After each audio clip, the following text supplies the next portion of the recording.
नमस्कार मित्रांनो. मेडिकल स्टोअरमध्ये जेव्हा तुम्ही काम करता तर सगळ्यात महत्त्वाची गोष्ट ही असते की औषधं जी आहेत ती चुकीची नाही गेली पाहिजे. तर त्याच्यासाठी आपण प्रिकॉशन्स घेतले पाहिजेत की कसे, म्हणजे जरी कुणी येत असेल औषधं घ्यायला तर त्यांचे स्ट्रिप्स जे आहेत ते उलटे करून दाखवा. कारण लोकं कसे कलरने आपली औषधं जे आहेत ते ओळखतात.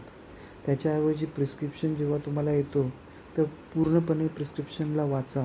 त्याच्यामध्ये खूप काही गोष्टी असतात जे आपल्याला शिकण्यासारख्या असतात.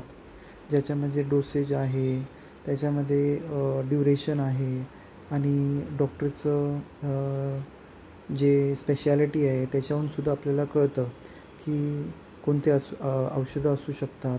म्हणजे त्याच्यावरती जर तुम्ही लक्ष दिलं तर त्याच्याने काय होईल की औषधं जे चुकीचे जे आहेत ते जाणार नाही. आणि चुकीची औषधं जी आहेत फक्त सर्वात महत्त्वाचे मित्रांनो हे आहे की औषधं जी आहेत ती चुकीची नाही गेली पाहिजे. बाकी सगळं आपण निस्तरू शकतो, बरोबर.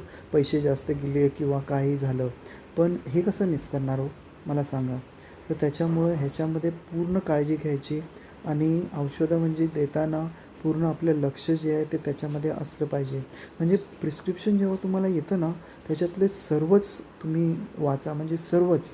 म्हणजे त्याच्याने तुम्हाला पुढे खूप खूप फायदा होईल. थँक्यू मित्रांनो.